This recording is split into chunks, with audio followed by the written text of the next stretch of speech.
గోడంబి చెక్క, మన క్యాష్యూ ఉంటుంది కదా, క్యాష్యూ యాపిల్ అంటాం. క్యాష్యూ యాపిల్ పైన గోడంబిది షెల్తో పాటు ఉంటుంది. దాన్ని ఓపెన్ చేస్తే లోపల గోడంబి ఉంటుంది. దాన్ని పైన ఉన్న చెక్కతో దాంట్లో కూడా ఆయిల్ ఉంటుంది. అదంతా తీసేసినాక చేశారన్నమాట. మనం కూడా తయారు చేసుకుంటే మంచి బయోచార్ ఎలా ఉంటుంది అంటే నీళ్ళల్లో వేస్తే తేలాలి ఫస్ట్ మీరు తయారు చేసింది. ఇంకోటి మొత్తం నల్లగా ఉండాలి. కళ్ళు మూసుకొని ఇట్లా అన్నారంటే గ్లాస్ లాగా సౌండ్ రావాలి. అప్పుడు మంచి బొగ్గు అయినట్టు.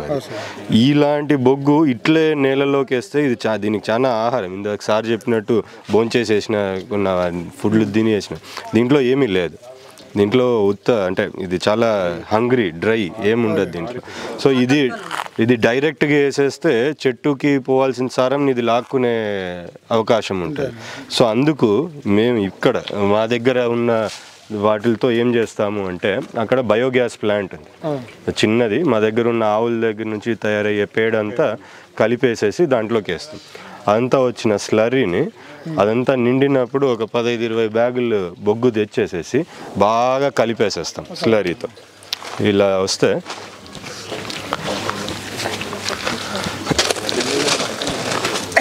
ఆ బ్యాగుల్లోంచి బొగ్గు అంతా ఇక్కడికి తెచ్చేసేసి దీంట్లో మొత్తం అక్కడ నుంచి వచ్చే ఆవు పేడ స్లరీ అంతా దీంట్లో బాగా కలిపేసేస్తాం.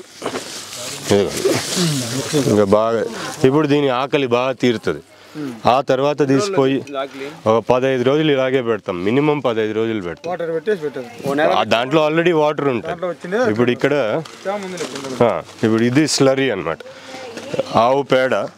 ఆవు పేడలోకి నీళ్లు వేసేసి బాగా కలిపి ఈ దాంట్లోకి వేసేస్తాం. ఈ దాంట్లోకి వేస్తే లోపల బయోగ్యాస్ తయారవుతూ ఉంటుంది. బయోగ్యాస్ తయారవుతుంది, బయోగ్యాస్ వస్తుంది, కిచెన్లో వాడుకుంటాం.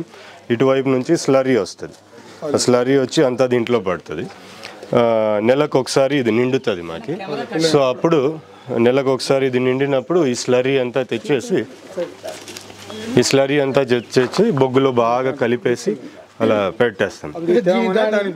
ఇదంతా అది బీక్కుంటుంది. కావలసిన తేమ దీంట్లోనే ఉంటుంది. ఇంకా మళ్ళీ ఎక్స్ట్రా నీళ్ళు యాడ్ చేయాల్సిన అవసరం లేకుండా దీంట్లోనే ఉన్న తేమ అంతా అది లాక్కుంటుంది. దీంట్లో ఉన్న సూక్ష్మజీవులు కూడా కొన్ని పోతాయి.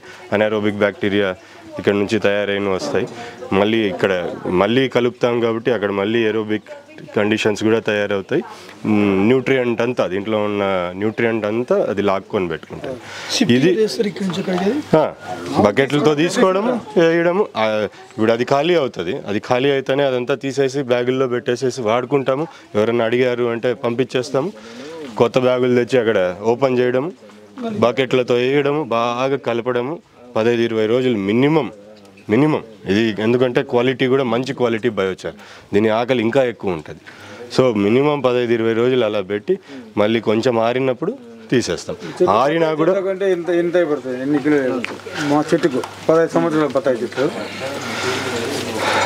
అది ఇందాక సార్ అన్నట్టు ఇప్పుడు ఎలా అంటే ప్రతి ఒక్క రైతు వేరు, రైతు పాటించే పద్ధతులు వేరు, మట్టి వేరు, వాళ్ళ నీళ్లు కొంచెం అటు ఇటు వేరు ఉంటుంది. మీ ఏరియాలో మీ నేలకి ఏమి కరెక్ట్ అనడానికి సింపుల్గా మీరు ఎక్స్పెరిమెంట్ చేయొచ్చు. ఒక మీటర్ బై 5 మీటర్లు తీసుకోండి. దాన్ని 5 భాగాలు చేయండి. 5 1x1 మీటర్లు తీసుకోండి. ఇన్ జనరల్ ఒక దాంట్లో ఏమి వేయద్దండి, ఊరికే మొక్కలు పెట్టండి. రెండో దాంట్లో మీ దగ్గర ఉన్న ఎరువు మాత్రమే వేయండి. మూడో దాంట్లో బయోచార్లో ఎరువు కలిపింటారు కదా, అలాంటి బయోచార్ 1 kg వేయండి. నాలుగో దాంట్లో 2 kgలు బయోచార్ వేయండి. 5వ దాంట్లో 3 kgలు బయోచార్. ఇక్కడ చూడండి అసలు ఏమయ్యని చోట ఎలా పండుతుంది అంటే మీ నేలలో ఆల్రెడీ ఎంత సారం ఉన్నది ఇక్కడ తెలిసిపోతుంది. ఆ నేలకి కొంచెం ఎరువు ఇస్తే ఎంత పెరుగుతుంది, అదే ఎరువుని 1 kg బయోచార్తో కలిపిస్తే ఎట్లా పనిచేస్తుంది, 2 kgల ఎరువుతో పనిచేస్తుంది. మీకే తెలిసిపోతుంది మీ నేలలో ఎంత సారం ఉంది, మీ నేలకి ఇంకా ఎంత కావాలా అనేది కూడా తెలుస్తుంది. దాని ప్రకారం మీరు వేసి అందులో కూడా ఫస్ట్ టైం క్రాప్కి ఇది ఎలాంటిదంటే అదేదో అంటారు చూడు వైన్, వైన్ ఎన్ని రోజులు పాతదైతే అంత దానికి ఖరీదు ఎక్కువ. బయోచార్ కూడా అంతే, ఒకసారి వేసారు అంటే 1000 సంవత్సరాల వరకు ఖచ్చితంగా ఉంటుంది. సో మొదటి పంటల్లో తెలియకపోయినా కూడా నెక్స్ట్ పంటలో దాని ప్రభావం ఇంకా ఎక్కువ ఉంటుంది, ఆ తదుపరి పంటల్లో ఇంకా ఎక్కువ ఉంటుంది. ఎందుకంటే దానికి అక్కడ వెళ్ళి అక్కడ వాతావరణం సెట్ అయ్యి ఆ మైక్రో ఆర్గానిజమ్స్తో ఇంటరాక్ట్ అవ్వడము, అవి వచ్చేయడము. ఇప్పుడు మేము ఇక్కడ మైక్రోబియల్ చార్జ్ చేసి ఇచ్చుంటాం, అది కరెక్ట్ టైంకి మీకు అందిందా లేదా, మీరు కరెక్ట్ టైంకి వేసారా లేదా అనేవన్నీ ఉంటాయి. ఎరువు వచ్చి ఉంటుందేమో, సూక్ష్మజీవులు కరెక్ట్గా వచ్చాయా లేదా అనేది క్వశ్చన్ మార్క్ ఉంటుంది. మరి మీరు మీ పద్ధతుల వల్ల మళ్ళీ రావడం మొదలు పెడతాయి, మళ్ళీ కొత్త టెనెంట్స్ వస్తారు, కొత్త సూక్ష్మజీవులు వస్తాయి, అప్పుడు మళ్ళీ పెరుగుతుంది. సో ఈ ప్లాట్ని ఇలా చేసిన ప్లాట్ని ఒకటే పంటలాగా కాకుండా కూరగాయలు పెంచుతూ ఉంటే ఒక 2-3 సార్లు పెంచి చూడొచ్చు. అప్పుడు మీకు అర్థమైపోతుంది ఏది పర్ఫెక్ట్ మీ దానికి అని. మామూలుగా ఒక ఎకరాకి 2 నుంచి 10 టన్నుల వరకు వేసుకుంటారు. అది ఎలా ఉంది, ఆ రైతు పండించే పద్ధతులు ఎలాంటివి, దాన్ని బట్టి ఆ 2-10 అనేది డిఫరెంట్ అవుతుంది. ఇప్పుడు మనమే తయారు చేసుకోవాలంటే మన దగ్గర కట్లు ఫస్ట్ ఆఫ్ ఆల్ టైం లేదు, కట్టెలు లేవు, అవి లేవు, ఇవి లేవు. అయినా కూడా ప్రతి రైతు వాళ్ళది చేసుకుంటేనే మంచిది అని చెప్తాను. కానీ ఇప్పుడు ఏమైంది అంటే ఈ క్లైమేట్ చేంజ్ ఇవన్నీ అయినందుకు కొంతమందికి ఒక చోట, ఇప్పుడు గోడంబి చెక్క ఉంది, ప్రపంచం నుంచి అంతా గోడంబి మన దేశానికి వస్తుంది, ఇక్కడ ప్రాసెస్ అవుతుంది, మళ్ళీ పోతుంది, ఇక్కడ వియత్నాంకి ఎక్కువ వస్తుంది. అలాంటివి తయారు చేస్తున్నారు కాబట్టి అక్కడ ఎక్కువ మెటీరియల్ ఉంది బయోచార్ చేయడానికి. సో ఎక్కువ తయారు చేయగలరు, ఎక్కువ చేస్తారు కాబట్టి మన హోల్సేల్ రీటైల్ అర్థమవుతుంది కదా. అది చేయడానికి వాళ్ళకి కార్బన్ క్రెడిట్ అనే డబ్బు కూడా ఇస్తారు. అందుకు మనం ఇప్పుడు కట్టె బట్టి దగ్గరికి పోతే 30 రూపాయలు అంటాడు, అదే ఇక్కడైతే సింగిల్ డిజిట్ రూపాయల్లో దొరుకుతుంది, ప్రొవైడెడ్ మనం అట్లీస్ట్ ఒక వాల్యూమ్లో తీసుకున్నాము అంటే. అది మనకి రైతుకు కూడా వర్కౌట్ అవుతుంది, క్వాంటిటీ కూడా వస్తుంది. మనం ఎంత కష్టపడినా సంవత్సరానికి ఒక 50-100 కేజీలు కూడా తయారు చేసుకోలేం. నేను అంటుంది బొగ్గు 10 కేజీలు కట్టెలతో మొదలు పెట్టారంటే 2-2.5 కేజీనో బొగ్గు వస్తుంది, క్వార్టర్ వస్తుంది. అది ఎలా తయారు చేసాము, బాగా చేసామా లేదా అనేవన్నీ వస్తాయి. వీళ్ళు బాగా టైట్లీ కంట్రోల్ చేసుకుంటారు. బట్ ఇప్పుడు చిన్నగా బొగ్గులు తయారు చేసేవి కూడా ప్రాజెక్టులు మొదలవుతున్నాయి. మేము కూడా చేయిస్తున్నాం ఇంటర్న్స్తో. సో అట్లని చెప్పి ఒకరే చేస్తున్నారు కాదు, ప్రతి 100 కిలోమీటర్లకి ఇక్కడ కాటన్ ఉంది అంటే నెక్స్ట్ పోతే జూట్ పండిస్తారు, ఆ ముందరికి పోతే వరి పండిస్తారు. సో ప్రతి 100 కిలోమీటర్లకి దేంతో బొగ్గు చేయొచ్చు అనేది మారుతుంది. కొన్ని త్వరగా కాలే ఉంటాయి, అవి మనం ఇట్లా పిట్లో చేయలేం. గుంత తీసేయాలంటే కొంచెం గట్టిది ఉంటుంది, అంటే బల్క్ డెన్సిటీ అంటాం. టెంకాయ చిప్పలతో చేసే బొగ్గు అద్భుతంగా ఉంటుంది, ఎందుకంటే దానికి ఒక బరువు ఉంటుంది, దాంట్లో ఒక మాస్ ఉంటుంది. అదే మనము వరి తౌడుతో లేదంటే వరి గడ్డితో చేసేదానికి అది చాలా తొందరగా కాలిపోతుంది. అందుకు దానికి మెషిన్ పర్ఫెక్ట్గా ఉండాలి, మనం కంట్రోల్ చేసుకోగలగాలి. ఎంతసేపు కాలుతుంది, ఎంత ఉష్ణోగ్రతలో కాలుతుంది, ఎంత తొందరగా ఆ ఉష్ణోగ్రతకు తెస్తాము, ఇవన్నీ పారామీటర్. తయారీ ఇప్పుడు బాగా పెరిగిపోతుంది అనమాట. ఇది తయారు చేసేది కూడా ఇక్కడ ఉన్నారు, వాళ్ళదే తయారు చేశారనమాట వాళ్ళ మెషిన్లో. మన మేడం ఉన్నారు, ముంబై నుంచి వచ్చారు, వాళ్ళ మెషిన్లు ఉన్నాయి, గోడంబి చెక్కలు. ఆ గోడంబి చెక్క నుంచి తయారు చేసే బొగ్గు అనమాట. గోడంబి అంటే ఇంగ్లీష్ నేమ్ క్యాష్యూ, కాజు. మనం పాయసంలో పైన గోడంబి వేస్తాం. అలా ఏం లేదు, ఒక్కొక్క రీజియన్లో ఒక్కొక్కటి అవైలబిలిటీ ఉంది. ఇప్పుడు అదేమి మన పాన్బిడి చెక్క, అది ఒక్క వస్తుంది కదా, ఒక్క పైన పీచు ఉంటుంది, టెంకాయ పీచు ఉన్నట్టే, దాని నుంచి కూడా తయారీ మొదలు చేపిస్తున్నాం. టెంకాయ చిప్పలతో మీ చుట్టూ ఏముందో దాన్ని అన్నిటితోనూ చేసుకోవచ్చు. కొన్ని దాని బరువు ఎట్లా ఉంటుంది, బల్క్ డెన్సిటీ, దాన్ని బట్టి కూడా అవి ఎంత. అదే అదంతా బొగ్గండి. మీరే చార్జ్ చేసుకోవాలనుకుంటే అదే తీసుకోవచ్చు. నేను నా ఫామ్ కోసము నన్ను అడిగిన వాళ్ళ కోసము నాటి ఆవులు ఉన్నాయన్నమాట. మేము గ్యాస్ వాడుకుంటాము, ఆ నాటి ఆవు నుంచి వచ్చిన స్లరీని బొగ్గుతో కలిపి బాగా చార్జ్ చేసి పెడతాము.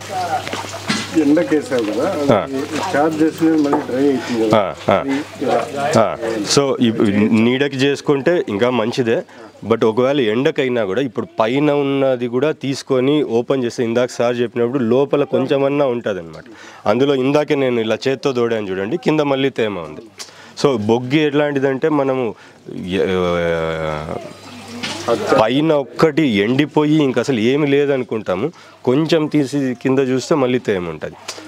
దాన్ని సూర్యరశ్మిని వేడిని ఆపి పెట్టేస్తుంది అనమాట. సో నీళ్లు తక్కువ కరువు ప్రాంతంలో కూడా పైన బయోచార్ ఉంది, బొగ్గు ఉంది అంటే ఆవిరి కానికుండా ఆపేస్తుంది. పైన ఒక్కటి ఎండిపోయినట్టు ఉంటుంది కానీ కింద బాగుంటుంది.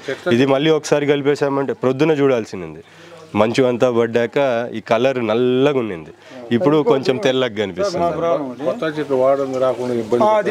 చెట్లు ఉన్నాయి, వాడు పెడతాము ఒక నెల అప్పుడు తేమ శాతం ఉంటే అట్లా. చూడండి, ఇది తేమ, ఇది బురద నీరు కాదు. అప్పుడు మీరు వాడు పెడుతున్నారు, ఆ సమయం వాడు పెడుతున్నారు, అప్పుడు నీళ్లు తక్కువ అందాలి అంటే నీళ్లు పెట్టడమే ఇంకా ముందు ఆపేసేయచ్చు, వాడు పెట్టడం ఇంకా ముందు మొదలు పెట్టచ్చు. కాలడి కాయ ఉంటాయి సైజు, అవి మళ్ళీ దెబ్బతింటాయి. ఇది వేర్లకు కావాల్సినంతనే తేమ పెట్టుకోగలదు, అండ్ వేర్ల దగ్గర ఉంటుంది కాబట్టి సూక్ష్మజీవులతో పనిచేయడము అంతా కూడా ఉంటుంది. మీరు ఎక్కువ నీళ్ళు వాడు పెడతాం కానీ చంపేయం కదా, చెట్టు బతికి ఉండాలి. చెట్టు బతికి ఉండడానికి కావాల్సిన నీళ్ళు ఇది ఇవ్వగలదు, చెట్టు బతికి ఉండడానికి కావాల్సిన నీళ్ళు ఇది ఇవ్వగలదు. చెట్టు పెరగడానికి మనం నీళ్ళు ఇవ్వాలి. సో వాడు పెట్టడంలో వాడు పెడతాం కానీ చంపేయం. చెట్టు అనేది కొంచెం వాడంటే బాగా నీళ్లు బెటర్ అంతే కదా, నీళ్లు బెటర్ అంతే కదా, కొంచెం మీకు ఆ డౌట్ ఉంటే ఇంకొంచెం ముందే నీళ్లు కట్టడం ఆపేసేయచ్చు, ఎందుకంటే ఇది కొన్ని రోజులు పట్టుకు పెట్టుకుంటుంది. మే నెలలో వాడు పెడతారు అనుకోండి, ఏప్రిల్లో నీళ్ళు ఆపుతారు కదా, వేసుకుంటే ఫిబ్రవరి మార్చిలో ఇంకా తక్కువ నీళ్లు ఖర్చు.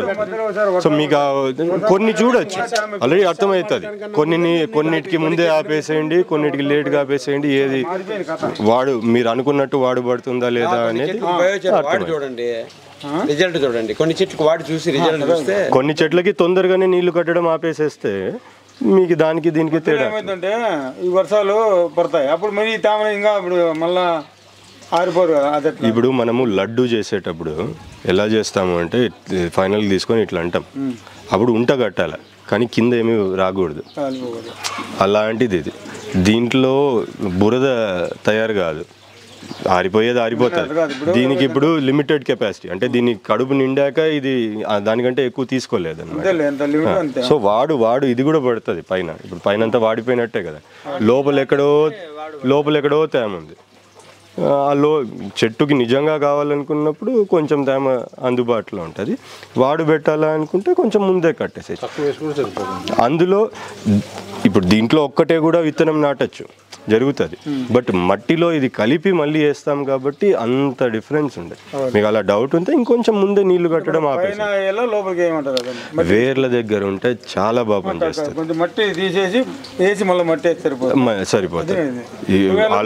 ఆల్రెడీ చెట్టు పెట్టుంటే కొంచెం వేర్లను డ్యామేజ్ చేయకుండా వేర్ల దగ్గర, ఆ తర్వాత సూక్ష్మజీవులు దానిని ఆటోమేటిక్ గా తీసుకెళ్తాయి వేర్లు.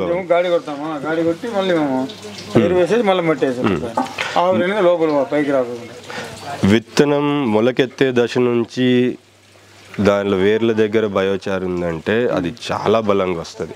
మేము చూస్తూ ఉన్నాం బొప్పాయి మొక్కలు, అవి అక్కడ కొంచెం మెల్లండి గడ్డి ఉంది, బట్ వాడు అవసరం లేదు. బత్తాయి చెట్లకే వాడు మెయిన్, మిగతా దానిమ్మ చెట్లు మళ్ళీ వాడు పెట్టాలి. ఏం చేసుకోవాలి సార్ ఇది?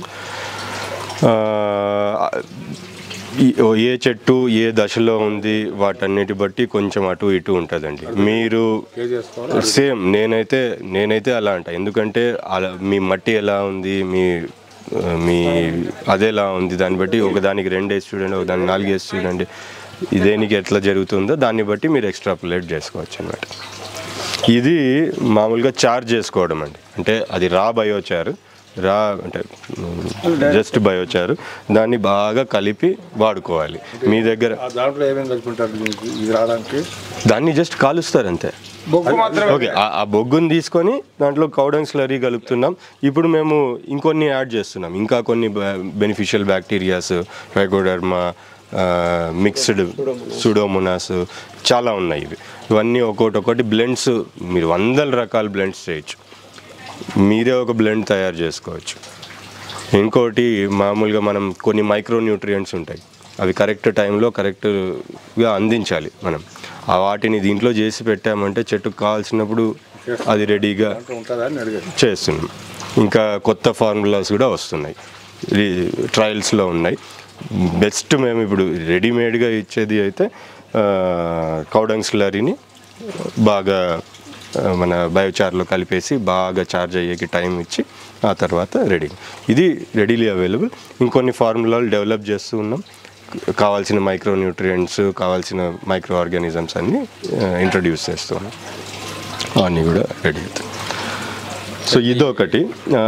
ఇదెంత కెపాసిటీ? ఇది 40 litres per day. 40 litres per day. Slurry dung రెండు కలిపి 40 లీటర్స్ పోతాయి. బయటికి 2 నుంచి 2.5 గంట సింగిల్ బర్నర్ వస్తుంది. Maximum capacity 40 litres per day. దీనికంటే పెద్దవి వస్తాయి, దీనికంటే కొంచెం చిన్నవి వస్తాయి. ఇది ఎంత అవుతుంది కాస్ట్? ఇది మాకు అరౌండ్ 50. బట్ ఏమి అంటే దీన్ని బయట 2000కు కూడా చేసే వాళ్ళు ఉన్నారు. అవి కొన్ని రోజులు పనిచేస్తే కొన్ని రోజులు పనిచేయవు. జనవరిలో మొదలైంది, ఈ రోజు వరకు అసలు చూడాల్సిన అవసరం లేదు. క్వాలిటీ అవి అన్నీ అట్లే ఉంటాయి. Fibre glass. ఒకవేళ ఎవరన్నా వచ్చి ఇట్లా బొక్క పెట్టారు అంటే కూడా ఫైబర్ గ్లాస్ తేవడం, రెజిన్ తెచ్చడము, వేయడము ఫిక్స్ అయిపోతుంది. సో ఇన్ఫైనైట్ టైం ఎన్నిసార్లైనా రిపేర్ చేసుకోవచ్చు అనమాట. ఇది వాళ్ళు డిజైన్ చేశారు, బాగా చేశారు, అందించగలుగుతున్నారు. సో కేరళలో ఒక వాళ్ళు ఉన్నారు, వాళ్ళ దగ్గర నుంచి 2-3 చూసి ఇది కరెక్ట్ అనిపించింది. చాలా రోజుల నుంచి అనుకుంటున్నాము. మా పల్లెలోనే ఉన్నాయి, అన్న వాళ్ళవే ఉన్నాయి, ఇటుకతో భూమిలో కట్టినవి. దాన్ని వాడట్లేదు, అవి ఏమున్నాయా, క్రాక్లు వచ్చాయా ఏమీ తెలియదు.